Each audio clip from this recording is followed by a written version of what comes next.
SER Podcast.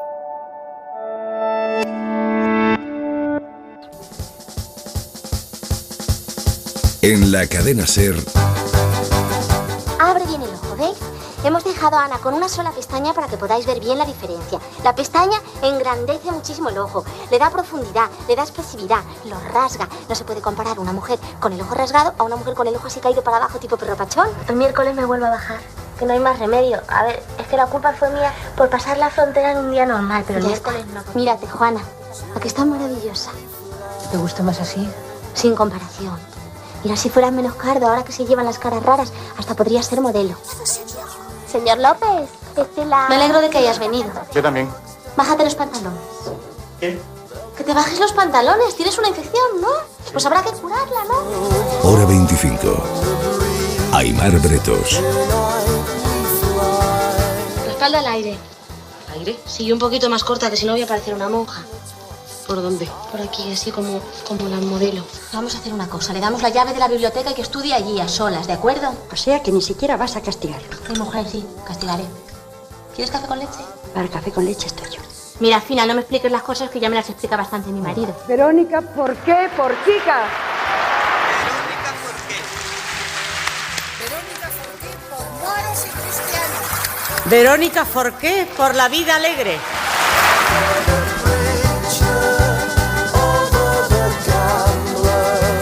Y sí es verdad que desde que soy muy joven yo busco paz. Digamos que la búsqueda espiritual siempre ha sido para mí una prioridad. La prioridad. Cuando hablé de la depresión, porque tuve la depresión, pues decidí hablar de ello porque hay tantas personas, como tú dices, que la sufren o que la han sufrido y a las que les da vergüenza hablar porque parece que tener una depresión es tener falta de voluntad o falta de coraje o no tener ánimo y no es verdad. Tú quieres tener ánimo y quieres tener voluntad, pero no puedes, es superior a tus fuerzas, ¿no? Y cuando la gente te dice, anímate, tú dices, ay, si fuera tan fácil, ¿no? Pero se sale, pero hay que pedir ayuda. Por favor, los políticos, que se tomen un vino, que se vayan el fin de a la playa juntos, el de Vox con Pedro, con la mascarilla, a los 2 metros, que se fumen un porro, que vayan a la playa, que tomen el sol, que estén en silencio, que se miren a los ojos. ¿Qué es para ti la felicidad, Verónica? La paz, estar en paz.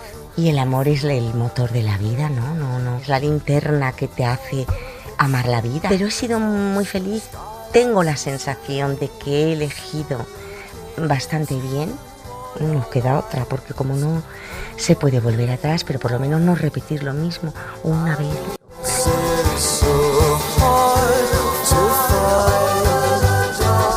Musa de nuestras sonrisas. Manuel Jauis, buenas noches. ¿Qué tal? Buenas noches. Fue un animal sagrado de la cultura española, de su cine, de su teatro, de su televisión. Fue una de esas intérpretes que no daban vida a un personaje, sino que hacían esa vida desde cero y no había más remedio que creérselo. Y ese talento que la acompañó siempre le hizo olvidar puntualmente las tragedias que empezaron a rodear su vida, desde el desamor hasta la muerte de sus seres cercanos. Dijo en una ocasión que ella había sido más feliz encima de un escenario que fuera de él. Es una declaración tan hermosa como triste. Se llamaba Verónica Forqué, era cómica, se ha suicidado en su casa. La mujer que encarnó lo mejor de nuestro cine en los últimos 40 años atravesaba depresiones durísimas. De una de las últimas salió, según dijo, gracias a su papel en la serie La que se avecina. Y allí su personaje contaba que de vez en cuando, en los momentos de mayor abatimiento, se posaba sobre ella un pajarraco negro. De Verónica Forqué hay que decir lo mejor que se le puede decir a una actriz en su despedida, que fue parte de nuestra vida, que la iluminó siempre y que no se concibe esa vida sin muchas de sus obras ni muchos de sus personajes. Se lo dice ella a sí misma, como la Kika de Almodóvar. Qué heavy fuiste siempre, Verónica Forqué.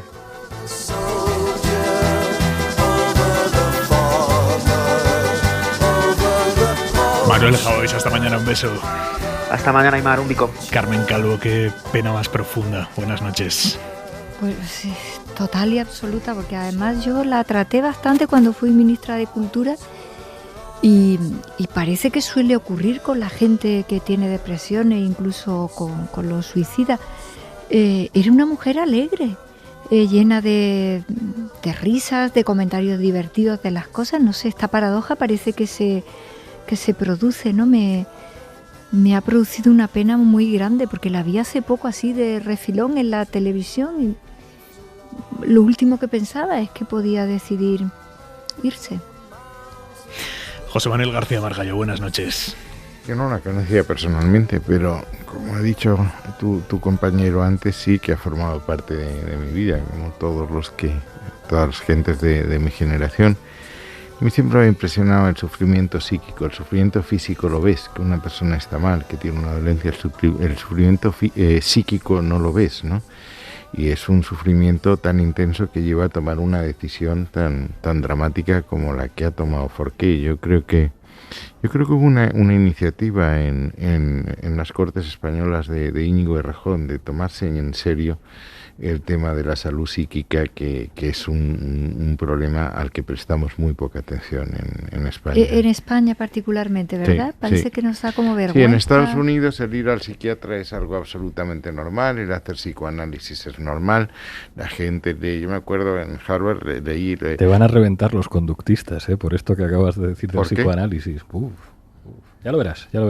Bueno, pues lo siento mucho, pero vamos, el Margallo psicoanálisis... reivindicando a Freud y Lacan... Esto No, pues mira, no y te voy a dar una sorpresa. A Wilhelm Reich, que era una mezcla de freudiano y marxista, pero que resulta... No, bueno, si es que los marxistas no sois 100% malos, sois un 99%. Pablo malos. Iglesias, buenas noches. Buenas noches. Usted sí que la entrevistó hace unos años. Sí, y fue algo muy hermoso. Ella era mágica, y no digo esto porque ya no esté. Recuerdo en aquella entrevista que en un momento me cogió las manos, y es como cuando una persona que tiene ese encanto que lo envuelve todo, con esa voz que tenía como enormemente seductora, o sea, como cuando la empezabas a escuchar hablar, o sea, ya ibas como los ratones del flautista de Hamelin detrás. Me enamoró, y la verdad es que esta mañana me he llevado un disgusto, porque creo que además de ser una actriz excelente y una voz que forma parte de la memoria sentimental del cine español y de España,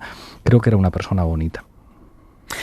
Vamos a abrir el Ágora ahora mismo. Antes, el día en 2 minutos. Isabel Villar. Buenas noches, Aimar. La Fiscalía Suiza ha archivado la investigación abierta hace 3 años para saber si los 65 millones de euros que Arabia Saudí ingresó al rey Juan Carlos en el año 2008 eran una comisión, un pago al emérito por hacer de intermediario para que las empresas españolas se quedaran con el contrato del AVE a la Meca. Dice el fiscal que instruye el caso que las pesquisas no han arrojado pruebas suficientes para demostrarlo.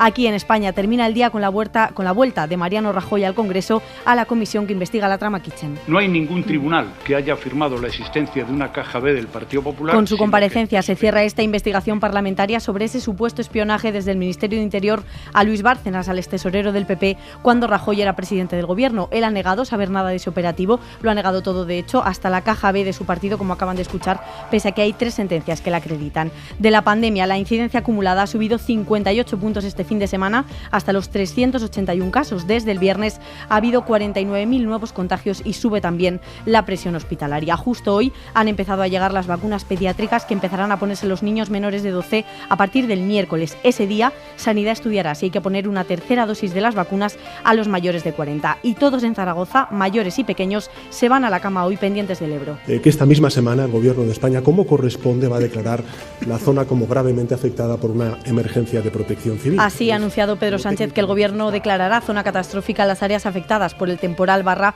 en La Rioja, en Navarra y en Aragón. Ahí está ahora toda la atención, en la capital autonómica, después de anegar zonas de la Ribera Alta como Pradilla o Novillas. Se espera que la punta de la crecida del Ebro llegue a Zaragoza mañana a mediodía. Y una cosa más, acabamos de saber que el histórico exjefe de ETA, Miquel Ancha, tendrá que declarar como imputado por el asesinato de Gregorio Ordóñez. La declaración será el 21 de diciembre en la Audiencia Nacional. El juez del caso le acusa de formar parte de la cúpula de la banda cuando se decidió el atentado contra el concejal del PP vasco en San Sebastián. Isabel Villar, gracias. Hasta luego, Aimar. Yo no he conocido nunca la existencia de esa operación a la que usted hace referencia. Por tanto, no he dado ninguna instrucción de algo que evidentemente no conocía. No sé lo que buscaban. Francamente, no lo sé. Es decir, no lo desconozco absolutamente. Yo, desde luego, no buscaba absolutamente nada. Me era exactamente igual lo que pudieran decir de mí el señor Bárcenas o el señor Villarejo. Ha terminado sin grandes conclusiones la comparecencia de Rajoy esta tarde en la Comisión de Investigación sobre la Kitchen, la comisión en el Congreso en la que se investiga la operación supuestamente ilegal que se montó presuntamente bajo el gobierno de Rajoy, pagada con fondos públicos, con fondos reservados, para quitarle a Bárcenas cualquier prueba que pudiera tener de la corrupción del PP. Esto fue en 2013, cuando Bárcenas todavía no estaba en la cárcel, sabía que se le estaba poniendo muy negra la cosa, amenazaba con tirar de la manta ante la justicia. En el PP saltaron las alarmas y ahí empezó supuestamente esta operación, como digo, pagada con fondos reservados, para quitarle a Bárcenas esas supuestas pruebas de la corrupción del PP y que no se las pudiera entregar a la justicia. No conozco al señor Villarejo y ni siquiera me consta haberlo visto en sitio alguno. Por tanto, no me reuní con el señor Villarejo nunca. No hablé con él nunca. No me consta que me haya mandado ningún mensaje y jamás en mi vida le he contestado a un mensaje. Pero los mensajes es importante porque Villarejo dijo que sí se mensajeaba con Rajoy, con el móvil, durante la Kitchen, y aportó un número de teléfono. Sabíamos que ese número estaba dado de alta por el Partido Popular, pero hoy el propio Rajoy, esta es la única novedad esta tarde, ha reconocido que ese número era suyo, pero dice que lo tenía mucha gente, dice lo tenían hasta 500 personas. Yo nunca hablé con Villarejo. Quien sí lo hizo fue su secretaria general en el PP, María Dolores de Cospedal. Le han preguntado a los diputados. Ella, que era su número 2, Cospedal, ¿no le decía a usted, señor Rajoy, su jefe, que se reunía con Villarejo en Génova aquellos días? No me comunicaba que tenía reuniones con el señor Villarejo en la sede de Génova, y lo único que puedo decirle... Y después de escuchar los audios en los que se oye a Cospedal con Villarejo hablando de que le iban a hacer algunos encargos, ¿Rajoy no le preguntó a Cospedal por ello? No.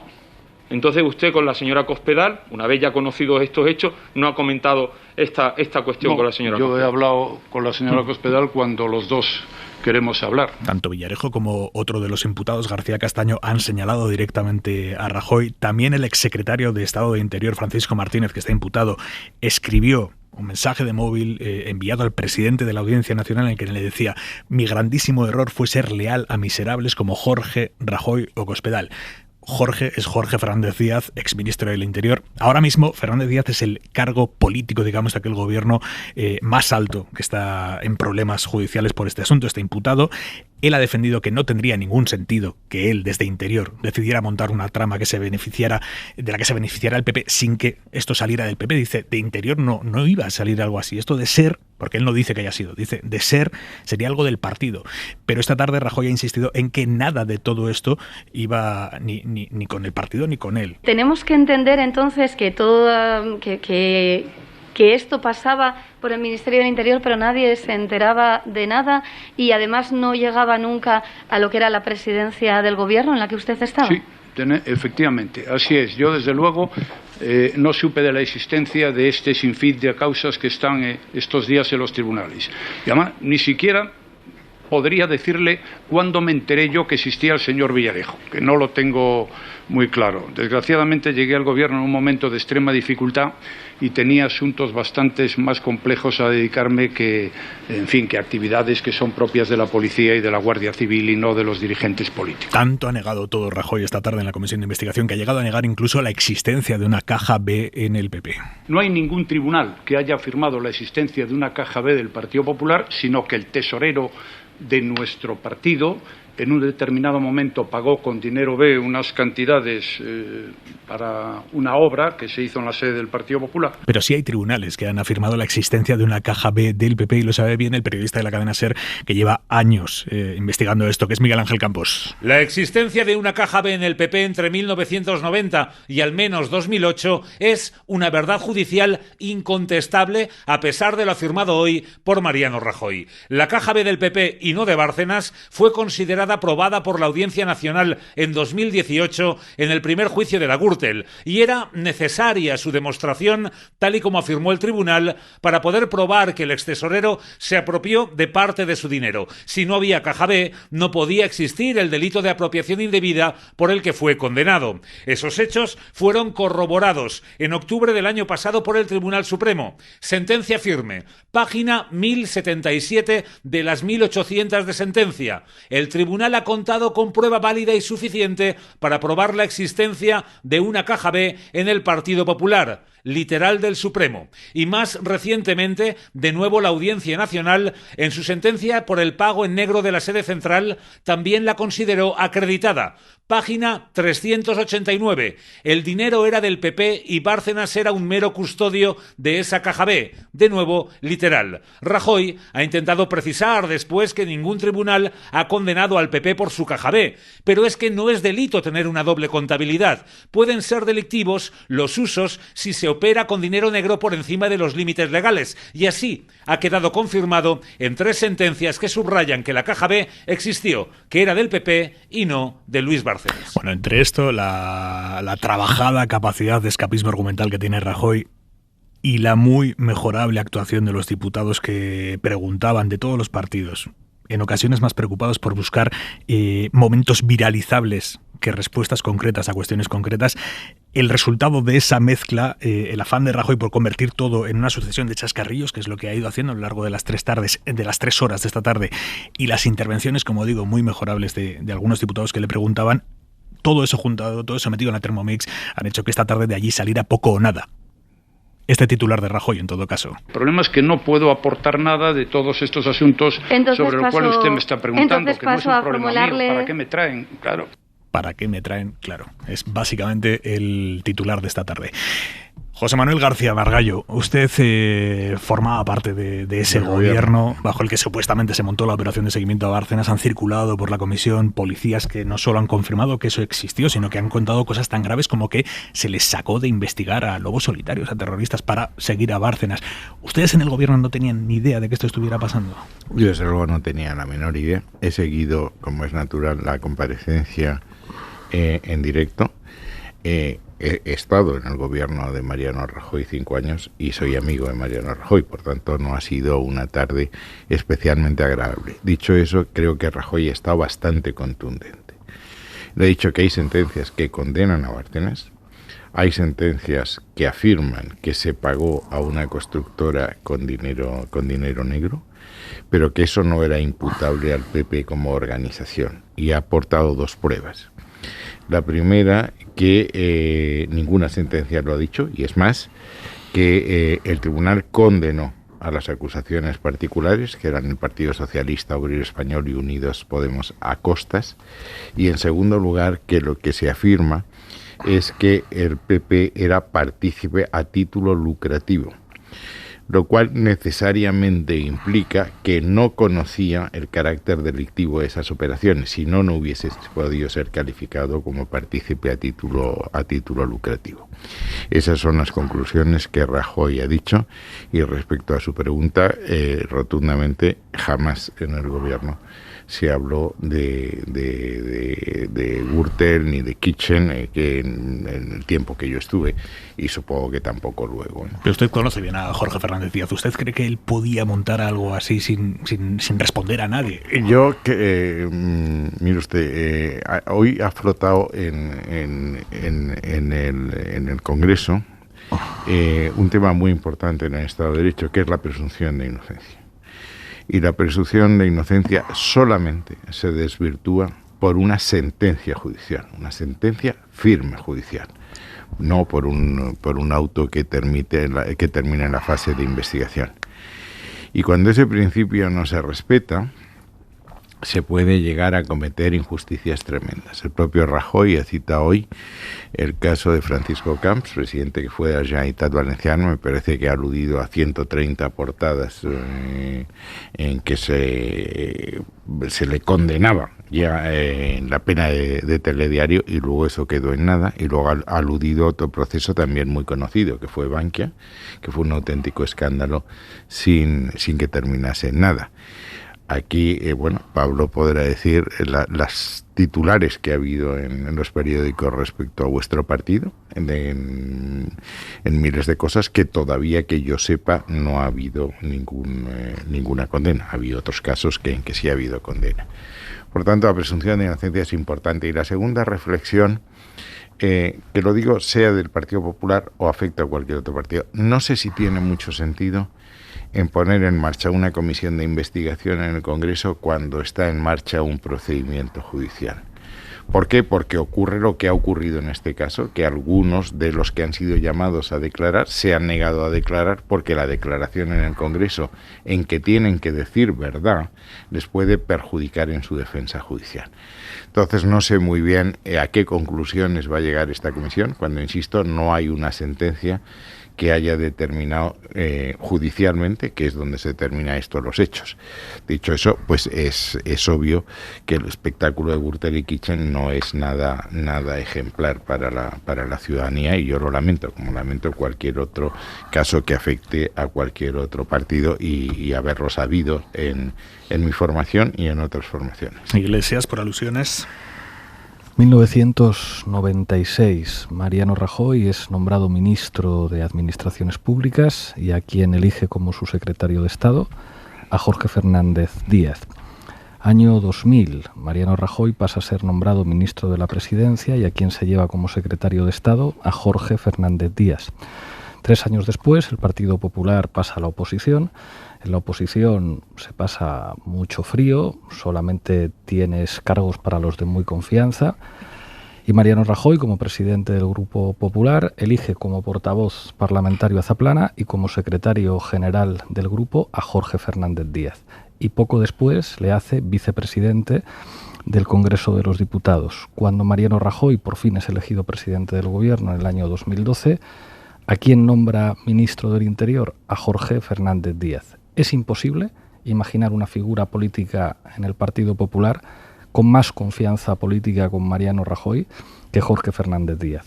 A partir de ahí, es verosímil que Jorge Fernández Díaz, que le debe absolutamente todo a Mariano Rajoy, estuviera actuando por su cuenta. Eso no se lo cree nadie. Creo que lo que hay detrás de todo esto es bastante evidente y se sabe, independientemente de lo que hayan dicho los tribunales, que han dicho mucho, a pesar de lo que son los tribunales en este país y de lo que es la influencia del Partido Popular en los tribunales de este país. Y es que la financiación ilegal del Partido Popular era un mecanismo de un engranaje complejo. A cambio de concesiones administrativas, había grandes empresas que financiaban en B al Partido Popular. Esto al Partido Popular le permitía básicamente 2 cosas.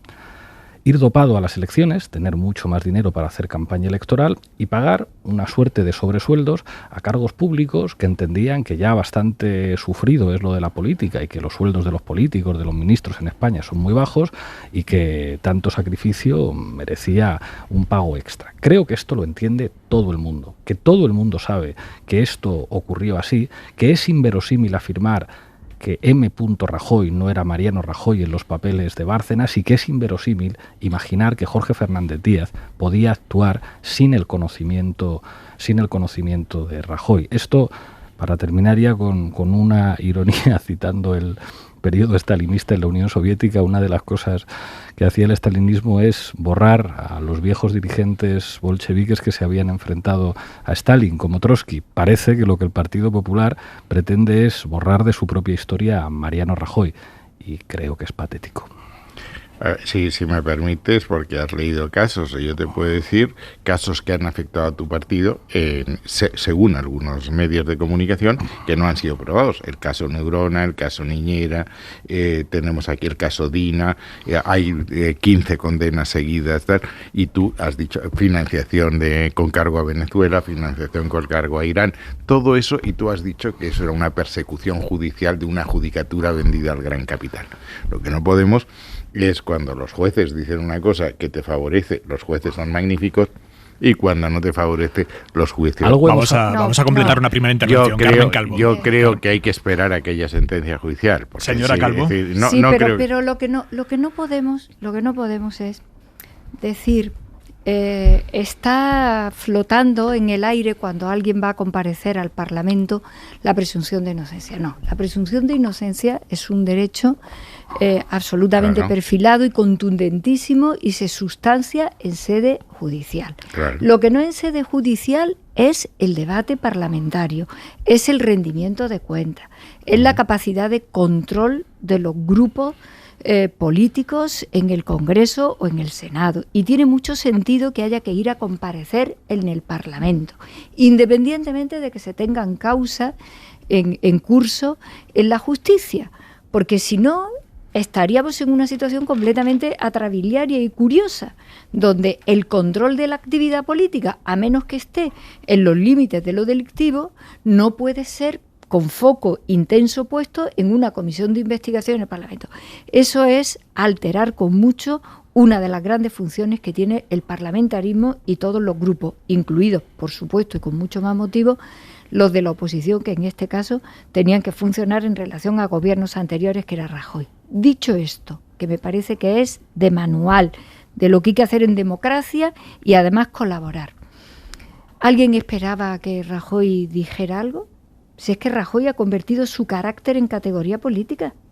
Si es que ya lo damos por dado todo lo que dice o hace Rajoy en política. Si es que eso ya está siempre descontado. Ha dicho, voy a ir a declarar, a diferencia de Cospedal. Ha ido a decir sencillamente que la realidad no existe. Yo lo digo con respeto a Rajoy, con respeto personal, claramente.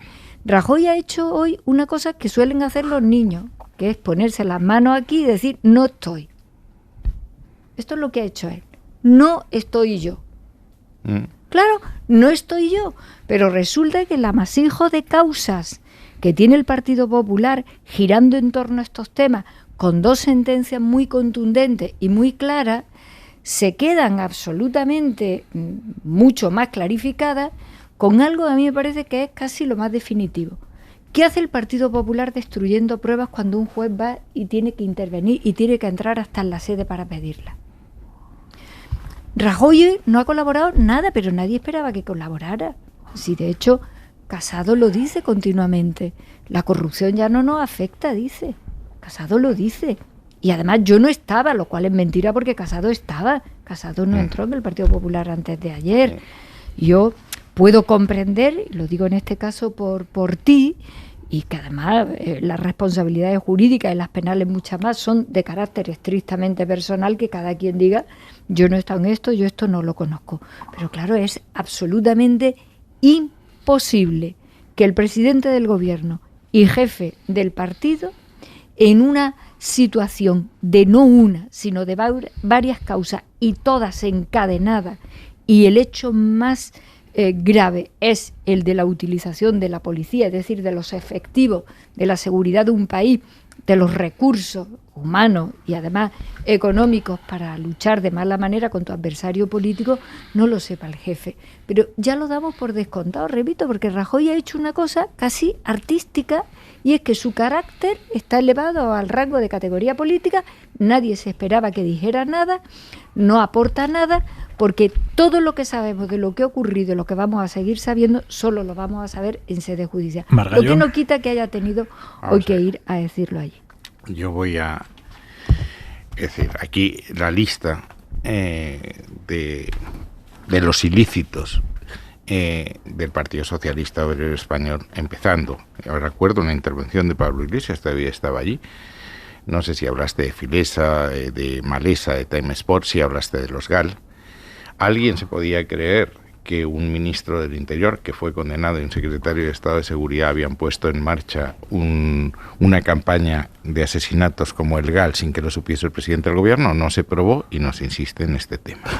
¿Alguien puede saber que en los ERES de Andalucía, en que se estuvieron condenados 2 presidentes de la Junta, luego ministros, no lo sabía? Bueno, ya es que... Para empezar, la sentencia definitiva de eso no la conocemos, bueno, ¿no? Acogiendo a tu doctrina. No, pero si me dejas terminar, es decir, el problema es qué responsabilidad se está juzgando en el caso que nos ocupa. Si hubo o no hubo una caja B, primera pregunta. Si esa caja B era una operación del tesorero Bárcenas o era una operación en connivencia de carácter estructural con el Partido Popular. Eso es lo que estamos diciendo. El juez no ha dicho nada y ningún diputado hoy ha logrado aportar ninguna prueba que añadiese algo a lo que ya sabíamos. Por eso el titular es ninguno, porque no ha habido ninguna prueba. Y obviamente quien tiene que probar un hecho delictivo es quien acusa un hecho delictivo, no quien se defiende. La prueba negativa se llama en derecho a la probatio diabólica, es que no la puedes probar. Y el resultado, lo has dicho tú en tu titular, vino Rajoy, fuese, y no hubo nada, que decía Lope. No ha habido nada hoy en el Congreso que aporte algo a lo que sabíamos antes de empezar la comisión. ¿O ha aportado alguien algo más? Pregunto. Vamos a ver si es que había caja B es cosa juzgada. Que había caja B en el Partido Popular es jurídicamente cosa juzgada. Lo que es contradictorio en derecho es que el Partido Popular, que haya caja B es una cosa, que eso sea responsabilidad de Bárcenas es otra, y que sea responsabilidad del PP es otra. Que Bárcenas en derecho lo que no puede haber es que te digan que eres partícipe a título lucrativo, que por definición implica que no conocías los hechos, y que al mismo tiempo digas que sí los conocías. Manuel, es que Bárcenas no es un individuo normal y corriente para el Partido Popular, era el gerente. Pero vamos a ver, que estamos hablando de la comparecencia de Rajoy, pues claro, ¿quién era Barrio Nuevo? Alguien que tuvo que cumplir una condena con un pasado en mi partido, como dijo Felipe González hace muy poco en Barcelona. Claro, un partido que gobierna tiene mochila, los que no gobiernan no tienen mochila. Claro, efectivamente. Pero aquí estamos hablando del proceso, de las muchas causas que hay en relación al Partido Popular. Claro. Lo que a mi partido le ha ocurrido, público, notorio, con consecuencias jurídicas, con consecuencias electorales. Claro, evidentemente. Hombre, a ver si para, esto no tuvo consecuencias electorales para pero José Manuel, para explicar lo que no ha querido ayudar hoy Rajoy ni decir... No, pero si el que saca el tú más eres tú. Pide la palabra a Pablo Iglesias. Yo estaba tratando de decir que Rajoy hoy no ha dicho absolutamente nada, que es imposible creerte que Rajoy no supiera todo lo que se está sustanciando en los tribunales. Eres tú quien ha nombrado el pasado de mi partido. Es que yo estaba tratando ha habido una instrucción. Porque la noticia señores, vamos a rotar el balón. ¿Es verdad o no que la instrucción ha terminado y que no se ha imputado a Rajoy? ¿Es verdad o no es verdad? ¿Pero por qué? Dejadme decir algo. ¿Por qué? ¿Por qué? Esa es otra pregunta. Porque hasta la Fiscalía ha tenido que decirle al juez García Castellón que cómo ha cerrado eso de esa manera. Sí, yo creo que ya lo tenemos. Pero entonces lo que diga el juez... Escuchad. Vamos a escuchar a Pablo, que también ha gobernado, y él tampoco es virgen, ¿eh? Sí. No soy virgen. Ninguno de los que estamos aquí. Tiene prueba. Tú seguramente... Me refiero procesalmente, no estaba entrando en tu vida privada. Yo creo que hay que escuchar a Margallo con atención. Y antes ha dicho algo muy importante. Ha dicho, alguien se podría creer... me va a dar cuando empieza así, ¿verdad? ¿Alguien se podría creer que Felipe González no sabía lo que estaban haciendo Barrio Nuevo y Vera? Nadie. Pero no le condenaron. Entonces, ¿qué es lo que está diciendo Margallo? Pues evidentemente Felipe González lo sabía lo de los Gala, aunque no le condenaron, y evidentemente Rajoy lo sabía, pero no le van a condenar. Eso es lo que está diciendo. Bueno, pues yo no he dicho ya que eso. Todos los oyentes lo entiendan, ya lo sabemos todos, ¿verdad? No. ¿Los jueces van a condenar a Mariano Rajoy? No. ¿Los jueces condenaron a Felipe González por los GAL? No.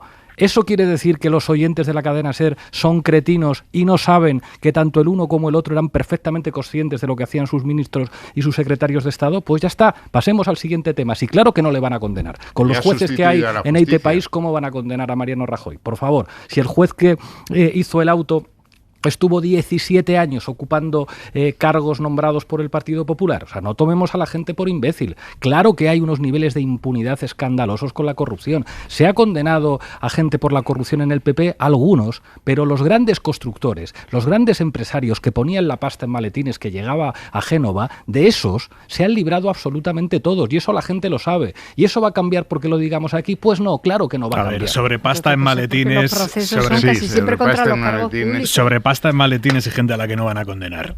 Juan Carlos I.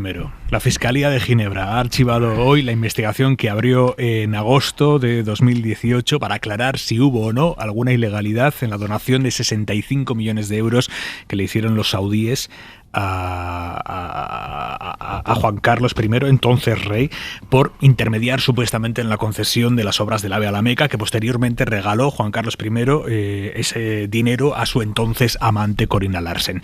La Fiscalía suiza dice que no hay pruebas suficientes de que se cometiera ningún delito, pero que sí hubo un encubrimiento a la vista de la estructura financiera montada para recibir ese dinero. Así que la Fiscalía suiza archiva esa causa. Aquí en España la Fiscalía mantiene abiertas 3 investigaciones, una sobre ese punto concreto, pero investiga también evasiones que el propio rey ha reconocido por la vía de los hechos al presentar varias y millonarias regularizaciones fiscales que, por cierto, presentó después de que la Fiscalía le fuera avisando de que le estaban investigando.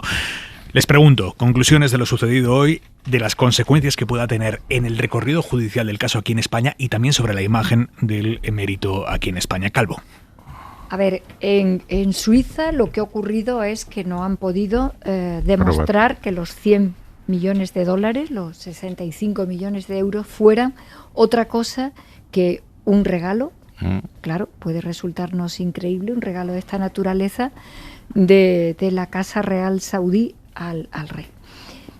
Por esos 65 millones de euros, el rey lo que no hace es comunicar. Es una especie de regalo, de donación, lo que no hace es comunicar que lo recibe en su país para que tribute. Ese era uno de los problemas que tenía abiertos.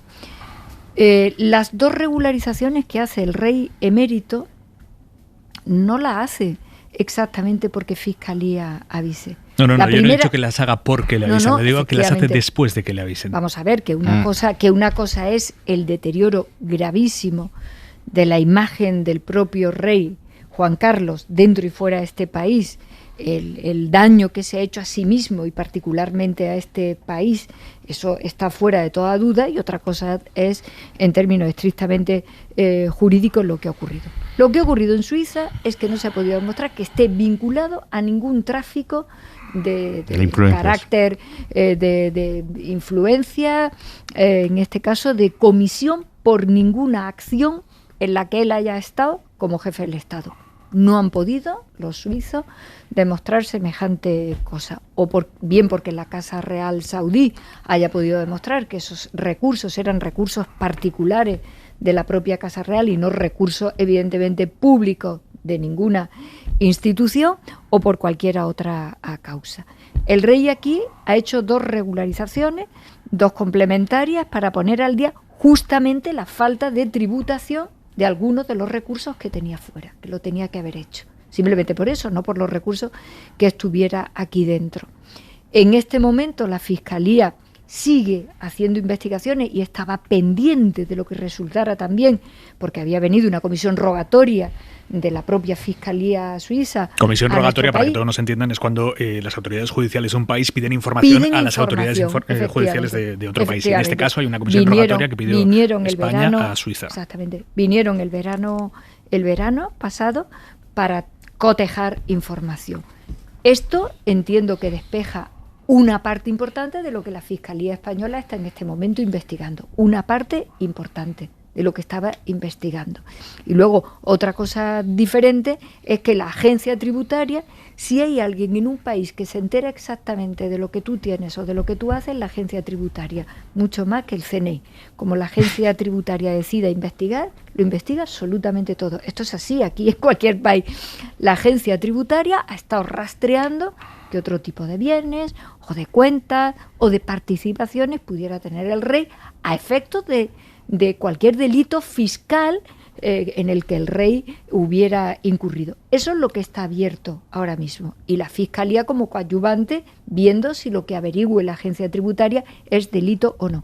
Se ha ampliado 3 meses más de una primera noticia que salió donde la Fiscalía Española cerraba, parecía que no encontraba nada, y al resulta de lo de Suiza esa parte se cierra y yo imagino que estarán averiguando los flecos que tenga de cualquier otra cuenta o las participaciones que haya podido tener, bien en Lucum o en cualquier otra parte en la que pudiera aparecer dinero suyo para poder cerrar o no la investigación que tiene abierta, que hasta donde yo sé son 3 meses más, es decir, que nos podemos poner en el mes de febrero o marzo antes de que se pueda o llevar directamente a los tribunales un delito que no tenga ningún tipo de recuperación, como si lo tiene hacer una autoliquidación, una declaración que tú puedas volver a insistir, con lo cual evita el delito, o, por otra parte, que no se haya podido encontrar ninguna otra situación. Pero quiero decir que eso ha cerrado una parte importante de lo que estaba abierto en torno a una posible comisión. Una reflexión. Carmen ha dicho algo muy interesante. El rey emérito se ha hecho daño a sí mismo y a su país. Esto es una prueba más de que ha cambiado el marco con respecto al rey emérito. Hasta no hace mucho tiempo, digamos que se cerraban filas. Es como, bueno, pues se pudo equivocar, pero fue una figura fundamental en la transición, etcétera, etcétera. Ahora el marco ha cambiado. Ahora hay barra libre para darle al emérito hasta en el carnet de conducir.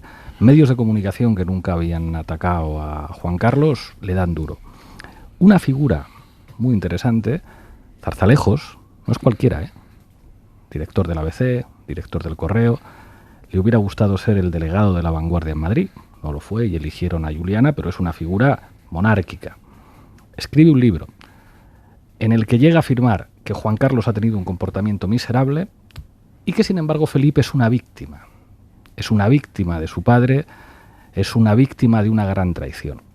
A mí me da la impresión de que hay una operación que parte de la asunción de que hay que matar simbólicamente, esperemos, a Juan Carlos I para salvar la monarquía. Ahora sí hay barra libre para que se hable de todo, para que se hablen de las amantes, de los dineros, del no sé qué, pero todo eso a condición de presentarle como un traidor a la propia institución, como un traidor a su propio hijo, como un traidor a la propia monarquía. El problema es que esto no cuela. Juan Carlos es una figura tan relevante para entender el sistema político español que no solamente la palabra rey aparece 42 veces en la Constitución, es que aparece el nombre de Juan Carlos. Y lo que ha podido hacer Juan Carlos es indisociable de su papel como rey y su papel como jefe del Estado.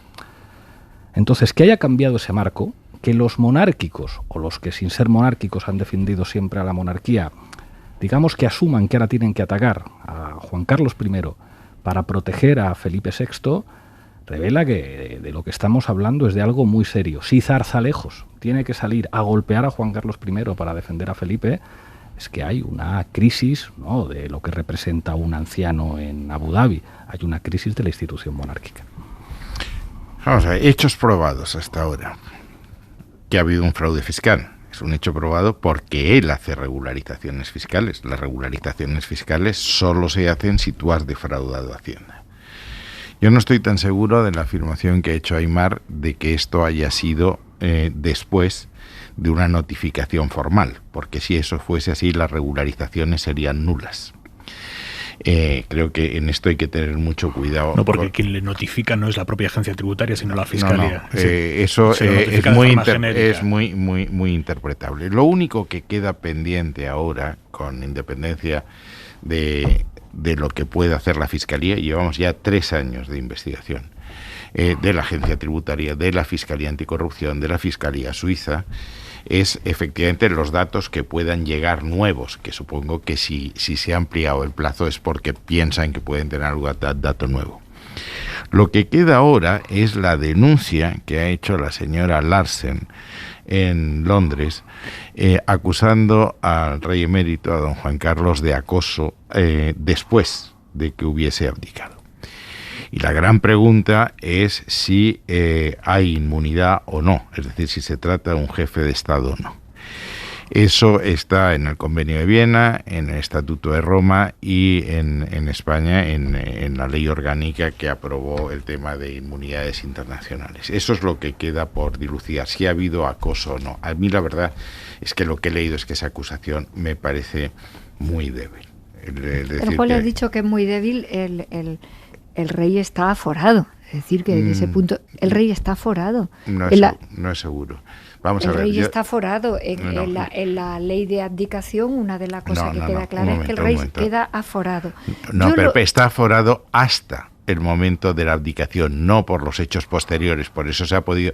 Es decir, si estuviese aforado en todo, no se podía haber abierto ninguna investigación sobre nada. Es decir, el problema es después de 2014. Lo que el rey tenía era la el reconocimiento de la inviolabilidad absoluta de sus actos hasta que abdica, y a partir de que abdica se queda aforado. Aforado es que lo juzga el Supremo. Exactamente, Nada eso más. es lo que estoy diciendo, aforado. Claro, es que yo distingo. De acuerdo. Eso es, el rey está aforado. Eso es lo que quería decir. Pero ahora estamos en otro problema, ¿eh? No está aforado por hechos en España, no por hechos en Gran Bretaña. Si lo juzgan ella lo acusa de haberlo acosado en Mónaco y en Londres. Bueno, eso está fuera de España. Yo sí que quiero decir algo a lo que ha comentado Pablo. A la monarquía, hay grandes democracias que son monarquías parlamentarias y hay grandes dictaduras que tienen fórmulas de república y a la inversa.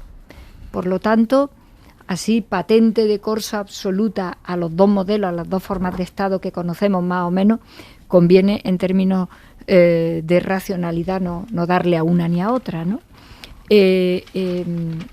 Cualquier institución puede tener una persona de estas características. Sarkozy está como está, Berlusconi está como está, el mundo está lleno de presidentes de república, expresidentes de república sentados en los banquillos, condenados, etcétera. Sí, el mundo está lleno de todo eso porque afortunadamente la política está sometida a controles en un porcentaje elevadísimo de casos y se rinde cuentas. Mezclar la situación del rey Juan Carlos con un debate de la institución, yo creo que merece la pena separarlo y no hacer un totum revolutum.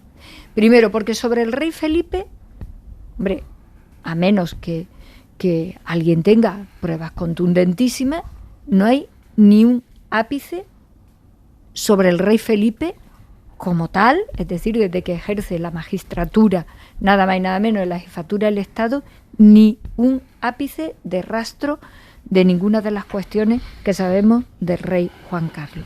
Solo faltaría que quienes en el pacto constitucional cedimos mucho en nuestra condición también de partido republicano por la monarquía parlamentaria, no tuviéramos el mismo derecho y la misma legitimidad que todo el mundo para decir lo que es evidente, lo que ha hecho el rey Juan Carlos y cómo todo eso perjudica evidentemente a la imagen de este país y cómo tiene evidentemente que rendir cuentas. Pero tendríamos que separarlo de un debate sobre la institución. Yo me presto cuando haga falta a hacer un debate limpio sobre lo que representa la fórmula republicana y la fórmula monárquica. Pues lo vamos a hacer de las aquí, ventajas y de los inconvenientes que tienen ambas, que ambas tienen ventajas y ambas tienen inconvenientes. Sobre todo porque un país como el nuestro, que es de una complejidad territorial y política grande, con 3 niveles políticos de elecciones, las municipales, las autonómicas y las generales, donde hay que combinar 3 legitimidades de origen de las urnas, ¿qué queremos? ¿Una presidencia de república que intervenga como acaba de hacer el presidente de Portugal parando por segunda vez una ley? Por ejemplo, nos metería en un nivel de complejidad política importante, con el mando en plaza que tiene, por ejemplo, el presidente de la República Francesa, que es el monarca de Francia, o con un modelo como el alemán y el italiano, con apenas competencia, que es lo que tiene el monarca parlamentario español, lo que nos da, en fin, una neutralidad o una especie de estabilidad con elecciones o sin ellas. Yo creo que ese debate es un debate que merece la pena para no tener fantasías ni a favor ni en contra de los dos modelos. Pero me parece que es bueno separar lo que ha hecho el rey Juan Carlos de la institución y también separarlo, por lo menos de momento, con la fórmula, yo creo que bastante impoluta en estas lides del comportamiento del rey Felipe. Creo que en esto hay que ser honestos. La vida a cada cual la pondrá en su sitio y el tiempo dirá qué es lo que hace o lo que no que lo hace el rey Felipe, pero desde luego es claramente una línea muy diferente de la de su padre en todo, absolutamente en todo, incluida lo que es mezclar las vidas privadas con las públicas, que en el caso del rey, pues, en fin, las conocemos ya todos los españoles. Sí, el marco yo creo que está claro, que es como Juan Carlos mal, Felipe bien. 2 consideraciones. No, Pablo. Dejadme razonar, luego decís lo que consideréis. Creo que es indisociable el comportamiento de Juan Carlos de su condición de rey. No hay un comportamiento privado de Juan Carlos que sea sancionable.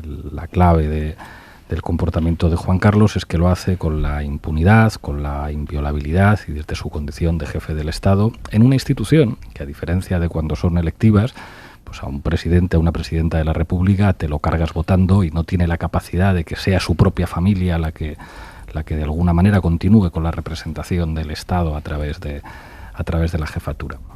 Pero dicho esto, la diferencia fundamental entre la monarquía hace 40 años y la monarquía ahora es su utilidad. Yo, que soy republicano, reconozco que la monarquía de Juan Carlos seguramente fue condición de posibilidad para que las élites del franquismo que querían que España fuera un sistema homologable a las democracias europeas, lo aceptaran. Que sin Juan Carlos no lo habrían aceptado. Y seguramente es verdad que la figura, la única, por delante de cualquier gobierno, que podía impedir que unas élites militares formadas en el franquismo y con los mandos militares condecorados en la guerra civil dieran un golpe militar, era una figura como Juan Carlos I.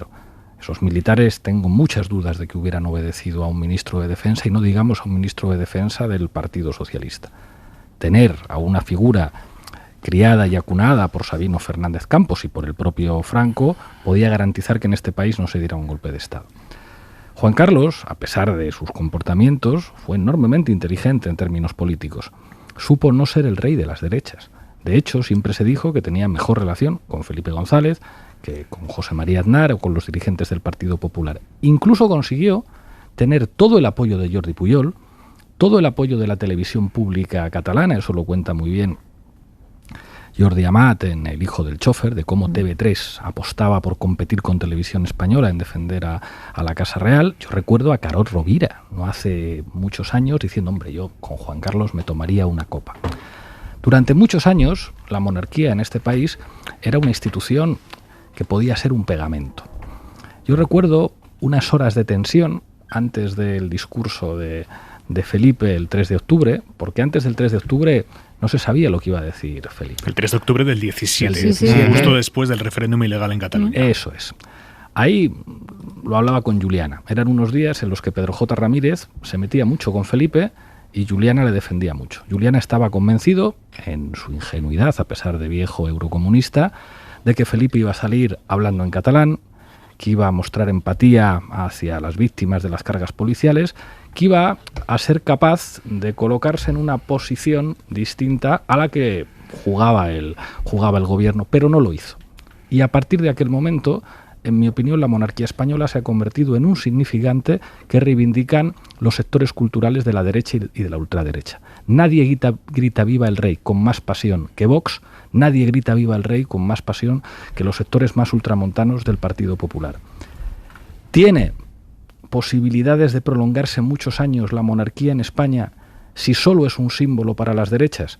Si las bases culturales de la izquierda cada vez están más alejadas, si en Cataluña y en el País Vasco están completamente fuera de juego político, yo creo que no. Brevísimamente, Margallo. Vamos a ver. Es que, primero, yo creo que hay que hacer justicia a la figura de Juan Carlos I. Que lo que ha hecho no es ejemplar, es evidente.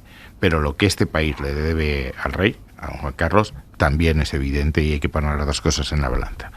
Y una cosa es la persona y otra es la institución. Y no tiene sentido que hagamos comparaciones entre monarquías y repúblicas. Hay monarquías buenas y monarquías malas, y repúblicas buenas y repúblicas malas. En este país y en este momento histórico, ¿por qué la monarquía estorba a esos sectores que dice que no le gusta? Porque son los sectores que el aniversario de la Constitución firmaron un manifiesto diciendo que hay que dinamitar la Constitución, que hay que reconocer el derecho a autodeterminación de los pueblos, y es más, no es dinamitar la Constitución, es dinamitar al demos constituyente, es decir, al sujeto que se da a sí mismo la Constitución. Eso es muy importante. Y por eso te decía el otro día que el proceso se está jugando aquí. Y hay en esos partidos que han firmado con vosotros la autodeterminación, lo que hay es que deteriorar aquellas instituciones que hacen de barrera o de freno a esa autodeterminación. Por eso el deterioro de las fuerzas de seguridad, de las fuerzas armadas, de la justicia y de la monarquía. ¿Qué es lo que dice la Constitución? Que el rey es el símbolo de la unidad y la permanencia de España. Y en un país, y yo me ha conmovido el fervor monárquico de Carmen, coincido plenamente con ella en que en este país esto sería extraordinariamente peligroso. Es decir, tener un rey que sea neutral respecto a las fuerzas políticas. El discurso del 3 de octubre es del gobierno, Pablo. No. El rey no.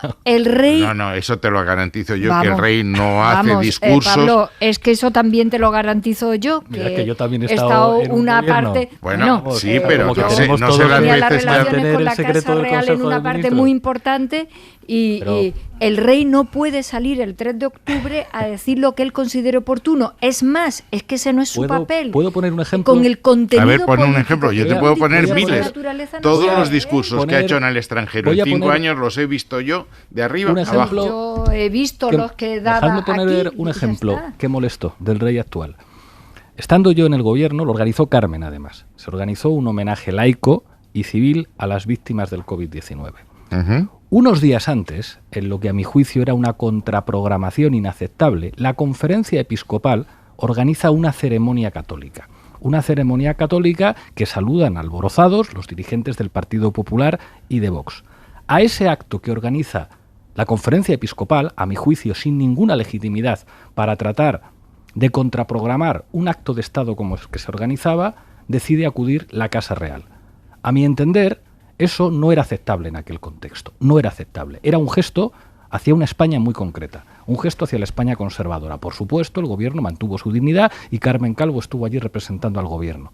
Pero eso fue una decisión o de Felipe o de sus asesores o de la Casa Pablo, Real. No es para engordarle. Yo entiendo lo que tú dices y además lo hablamos en su momento. Luego, como defiendes tú la visita de Yolanda y las ceremonias católicas. Pero no es comparable. A ver. Es que el Papa, un segundo, señora Calvo. No son los obispos. Es que ahora el Papa señora Calvo, esto fue así como ha contado el señor Iglesias. Un segundo, vamos a ir, señores, vamos a ir después al Vaticano, pero antes esto ha sido, esto fue así.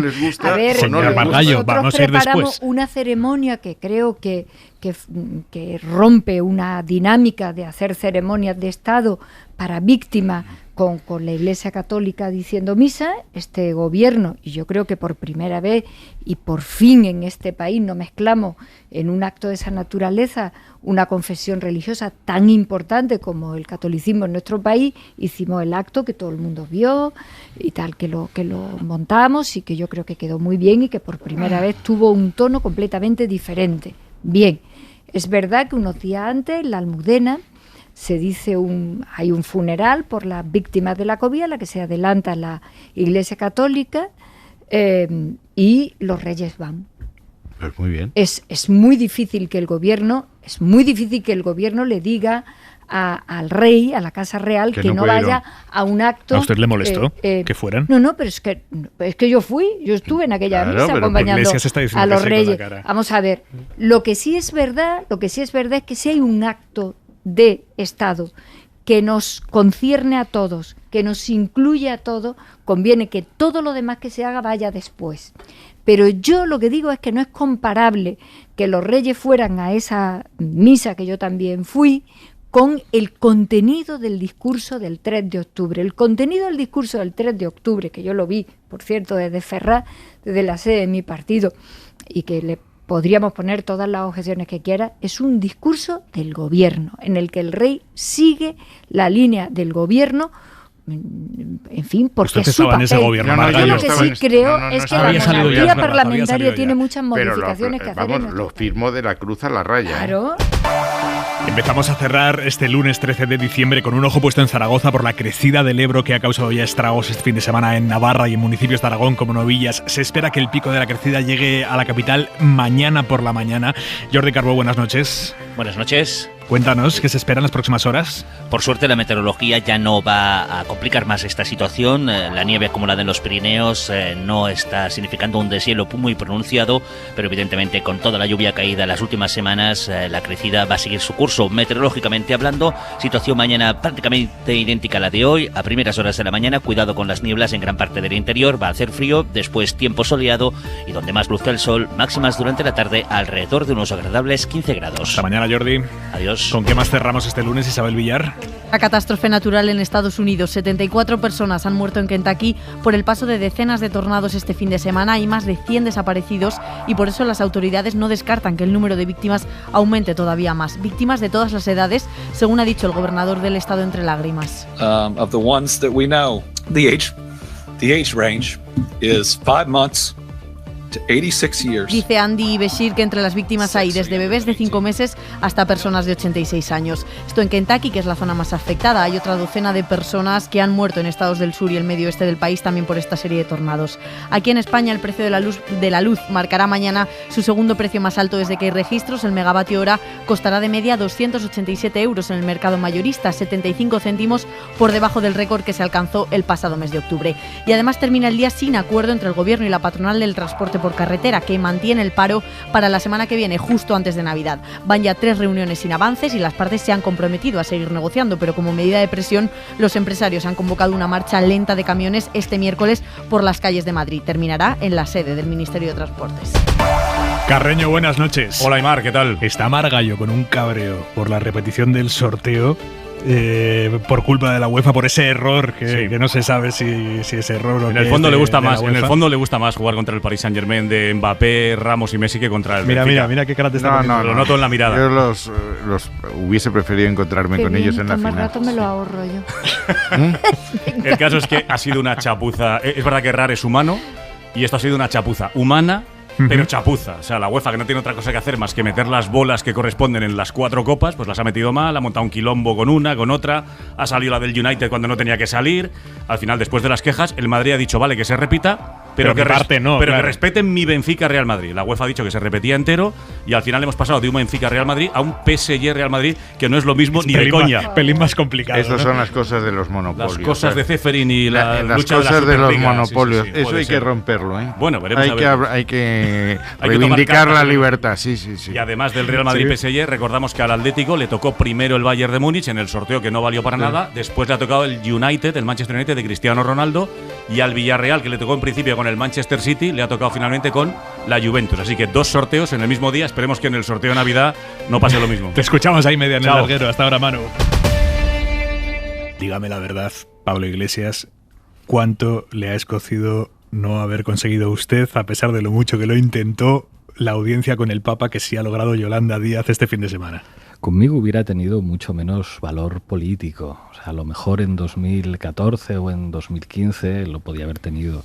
Yo en los últimos años era una figura política muy quemada como para que un encuentro con el Papa supusiera algo. Yolanda creo que está en una fase muy diferente en la que yo creo que ese encuentro tiene una trascendencia histórica y me divierte mucho ver lo que le ofende a la derecha. Hay un personaje del que quería citar aquí, Manuel Jiménez Fernández. Manuel Jiménez Fernández fue el ministro de Agricultura de la CEDA. Había sido además profesor de mi abuelo en la Facultad de Derecho en Sevilla y mi abuelo estaba muy orgulloso de esa matrícula de honor. Javier Arenas empezó con él. Con él. Con Manuel Jiménez. Mi abuelo estaba muy orgulloso de esa matrícula porque se la había puesto un profesor de derechas. Entonces este pobre señor, que luego encabezó casi la única oposición católica al franquismo, pues como ministro de Agricultura intentó hacer como algunos cambios en los sistemas de propiedad agraria. Entonces se atribuye a un diputado monárquico haberle dicho: si su señoría se propone apoderarse de nuestras tierras apoyándose en encíclicas, nos haremos cismáticos. Yo creo que no es descartable que la derecha en España y en otros sitios se haga cismática y se haga evangelista. Ahora ya hablando en serio de lo que entonces representa… va a tener que ser gitana. No sé si tanto, pero hay una cosa… A ver por dónde va esto de… A ver qué te parece. Francisco es el primer papa no europeo en 1300 años. Hace 1300 años un tal Gregorio Sirio fue el anterior papa no europeo. Es latinoamericano. En América Latina hay una lucha cultural e ideológica de los evangelistas que apoyan a la derecha y a la ultraderecha con la Iglesia Católica, que ha terminado apoyándose en sectores progresistas, que no es ajena a un papa argentino como Francisco. Francisco ha defendido el diálogo en Venezuela.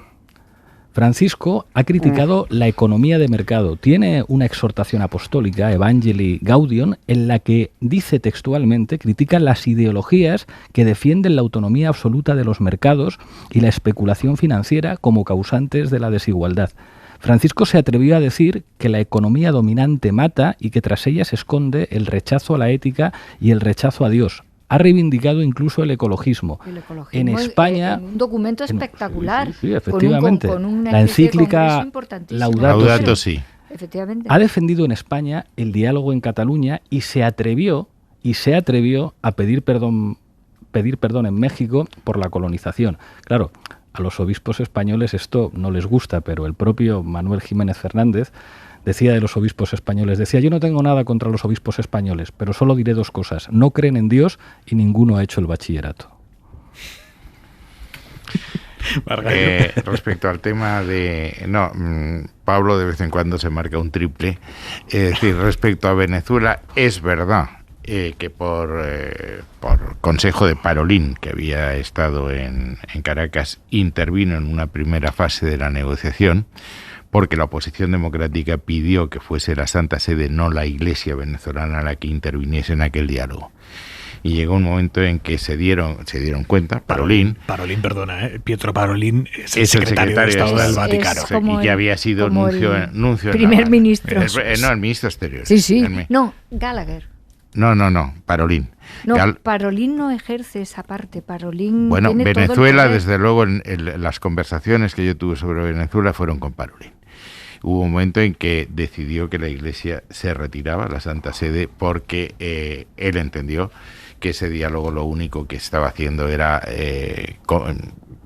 fortalecer al régimen de Maduro, ayudar a Maduro. Este papa ha sido un papa muy, muy controvertido ya en su época en Argentina, y fue desplazado de la provincia de Buenos Aires al norte, pero precisamente por lo contrario de lo que está cantando Pablo Iglesias, porque era demasiado conservador respecto a la doctrina del padre Arrupe. Y fue la conferencia episcopal, que era mucho más conservadora, la que hizo obispo. Es verdad que lo que sí ha demostrado es un corazón compasivo en materia de inmigración. Sus primeras visitas fueron a Lesbos y a Lampedusa, y es verdad que el Laudato Si es un canto a la naturaleza. Es decir, es que lo que no sabe Pablo, y seguramente me lo negará, es que el movimiento verde es una rama de la democracia cristiana, y en ese Laudato Si él habla del deber, la casa común, del deber de los cristianos hacia la creación de Dios. O sea, lo verde es algo que habéis arrebatado fraudulentamente en vuestro movimiento. A mí lo que ha hecho de recibir a Yolanda Díaz ni me sorprende ni me escandaliza. Creo que el Papa tiene que hablar con todo el mundo. No es una cumbre de comunistas, como dicen en su partido. Bueno, eso es un golpe bajo, porque fue es que fue un tuit, me he enterado en la prensa, de alguien irrelevante y que se retiró. Es decir, pero puestos a recitar tonterías de otros partidos, podíamos estar aquí. Bueno, tendríamos que venir 3 veces para subir la audiencia, como tú. ¡Boom! Eso sí que ha sido un golpe bajo. Pero yo creo que... Se la guarda, Sí, claro, que la Iglesia siempre en esta etapa, y sobre todo en lo que está pasando en Latinoamérica, en que va a haber un choque de trenes entre la extrema izquierda y la extrema derecha. Mira, hay un personaje que yo no sé si alguno de vosotros conocisteis, que era Jaime Ortega, el cardenal de La Habana, al que yo visitaba siempre que iba a Cuba. Y él me hizo un discurso, antes de ser ministro, cuando presidía la Comisión de México y Caribe. Estuve en Cuba varias veces, siempre le veía. Me dijo, mire, la situación aquí, en la época en que se produjeron las revoluciones, era tan escandalosa que era obvio que algo tenía que cambiar. Él me decía, a mí me hubiese gustado que eso lo hubiese hecho la democracia cristiana, pero no lo hizo. Y eso explicó la emergencia de estos caudillos bolivarianos, el castrismo, los sandinistas que todavía siguen ahí, que nos han llevado a una situación peor, pero él entendía la situación. Y yo creo que la Iglesia hace muy bien en hablar con Yolanda Díaz, Que por cierto, curiosamente tú, Carmen, eso lo apreciarás, y en el Vaticano se aprecia mucho cómo cumplió el protocolo sin salirse de las normas de la izquierda. El protocolo es que tienes que ir de negro y con una falda por debajo de la rodilla, y eso lo vio poniéndose pantalones, con lo cual no tenía que ir vestida de monja ursulina, pero cumplía el requisito de la Iglesia. Pero en fin, a mí, Pablo, me emociona que a ti te emocione la visita de Yolanda al Papa, porque eso es que estás en el camino de la salvación. Carmen Calvo. A ver, yo creo que hay una película que imagino que habréis visto que se llama Los dos papas o Los papas, que es Pensaba que ibas a decir la de Sorrentino, de Young Pope. No, la que está Ratzinger, Ah, exactamente, sí. está Ratzinger con Bergoglio, cuando lo llama y le dice, tú vas a ser... Son dos papas distintos. Claro, pero es magnífico porque Ratzinger tiene un ataque de inteligencia cuando el otro dice, pero bueno, ¿cómo me llamas a mí para ser tu sucesor si yo soy todo lo contrario de ti? Y le dice Ratzinger, justamente por eso, después de lo que yo he hecho y de lo que a mí me ha ocurrido, tienes que preparar la Iglesia tú. Vamos a ver... Este Papa rompe una serie de esquemas importantes, pero está preparando lo siguiente, que es lo importante. Está nombrando cardenales, todos los que él puede nombrar son cardenales, hombres bastante interesantes y de unos perfiles muy realistas. Yo creo que uno de los problemas que tiene la Iglesia Católica es que es poco realista en muchos terrenos. Los tres últimos que ha nombrado españoles venían todos de lugares del mundo muy complicados. Yo estuve en la cena que les ofrecí como gobierno de España y a uno de ellos en un momento determinado le dije, Eminencia, es la primera vez que le llamamos Eminencia, y me dijo, a mí me sobra todo esto, yo vengo de lugares donde se me han muerto niños por hambre. El Papa está haciendo una cosa extraordinariamente interesante para la Iglesia Católica si le saliera bien, porque yo creo que de alguna manera es volver al cristianismo en términos bastante rotundos.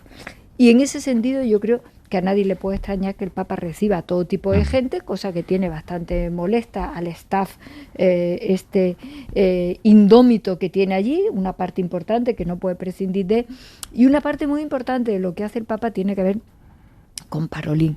El secretario de Estado es un hombre muy, muy, muy avezado en la política internacional. El nuncio que ha mandado a España es un hombre interesantísimo, Bernardito, es un hombre interesantísimo, ha estado en Naciones Unidas, y yo creo que el Papa es consciente de una cosa, que tiene que hacer muchas cosas con la Iglesia Católica Española. En el Vaticano preocupa la Iglesia Católica Española. Claro, es que nosotros venimos de una playa de obispos que destilaban lo que destilaban, no voy a nombrar a ninguno, hemos tenido a la Conferencia Episcopal durante mucho tiempo haciendo más política que el gobierno, y tenemos a la Conferencia Episcopal posicionándose, como es lógico, en cuestiones de moral, en contra de cosas que hace el gobierno, pero en unos términos radicalmente distintos, gracias a la inteligencia que tiene también el cardenal Omeya, que es el presidente de la Conferencia Episcopal. En ese sentido yo creo que no tiene nada de raro que reciba a una vicepresidenta de la línea ideológica de Yolanda Díaz. Se le escuchaba, por cierto, en las imágenes que difundieron después de la visita, se le escuchaba al Papa decir por debajo, ¿dónde está Carmen Calvo? Es que yo tuve un momento con él divertidísimo, porque yo llevé, el protocolo obliga que llevan la condecoración máxima que tenga, sí. Y yo llevaba la banda de Carlos III, que coincide con la bandera de Argentina. Y él, que es un hombre divertido y dijo, natural, Calvo, me dijo, ¿por qué me trae la bandera? Presidenta, qué detalle y tal. Él no sabía qué es y le expliqué lo que era. Digo, pero vamos, su santidad, que si llega usted a ser argentino, me pongo también la bandera de Chile, pues también me lo hubiera puesto. Esto es milagro en Navidad. Carmen Calvo, monárquica y papista. Y lo que haga falta. Punto y 25. Soledad Gallego Díaz. En poco tiempo los tribunales británicos decidirán en última instancia si autorizan la extradición a Estados Unidos de Julian Assange, tal y como ha sentenciado ya un primer tribunal de apelación. Queda una última posibilidad, una última esperanza para que esto no suceda, porque la extradición de Assange plantearía un serio problema para el ejercicio de la libertad de información y para los periodistas profesionales de todo el mundo. Lo que pretende Estados Unidos es juzgarle por varios delitos contra la seguridad nacional, porque Assange, en colaboración con una ex soldado, obtuvo documentos confidenciales sobre acciones indebidas de las Fuerzas Armadas norteamericanas en Irak y Afganistán, y porque facilitó esos datos a grandes periódicos de todo el mundo, incluido El País en España, para su publicación. Assange no robó esos documentos, sino que le fueron proporcionados por otra persona y se comportó exactamente igual que lo haría un periodista. Chequeó los datos y buscó medios profesionales y de calidad para difundirlos. Y ese es el tema esencial de este asunto. Los documentos facilitados por Julian Assange fueron publicados porque eran verdad y porque afectaban al interés público. Y no se puede ejercer el periodismo ni la libertad de prensa sin que estos dos principios estén firmemente protegidos en una democracia. La extradición de Julian Assange los pondría claramente en peligro. Punto y 25. Ahora que estoy rodeado de políticos, la noticia del día sin duda la publica la agencia EFE. El concejal de tráfico de Cáceres ha sido multado por la policía local por circular con un vehículo sin seguro y con la ITV caducada. El concejal de tráfico. Por favor. Pues es vuestro, Carmen, no digo nada. Pero eso es raya la genialidad ya del todo. Él dice que se cambió de casa, que no le llegaban las notificaciones. Hay una cosa muy hermosa en eso, o sea, que es la propia policía municipal. En un país como España, mucha gente pensaría, ¿cómo se va a atrever la policía municipal a multar a un concejal de su propio gobierno? Eso revela una cosa muy hermosa. Eso es un momento anarquista fantástico. Claro, uno si que no tiene sido seguro, de la los otros oposición, que se hubiese tienen al entendido, jefe. pero ya de su propio gobierno, eso es novedoso. Esta es una noche de milagros. José Manuel García Margallo, Pablo Iglesias, Carmen Calvo, un abrazo a los tres. Hasta el lunes que viene. Hasta el lunes. Suscríbete a Hora 25. Todos los episodios y contenidos adicionales en la app de Cadena SER y en nuestros canales de Apple Podcast, Spotify, iVoox, Google Podcast y YouTube. Escúchanos en directo en la SER de lunes a viernes a las 8 de la tarde.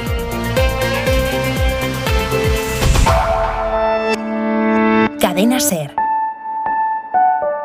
La radio.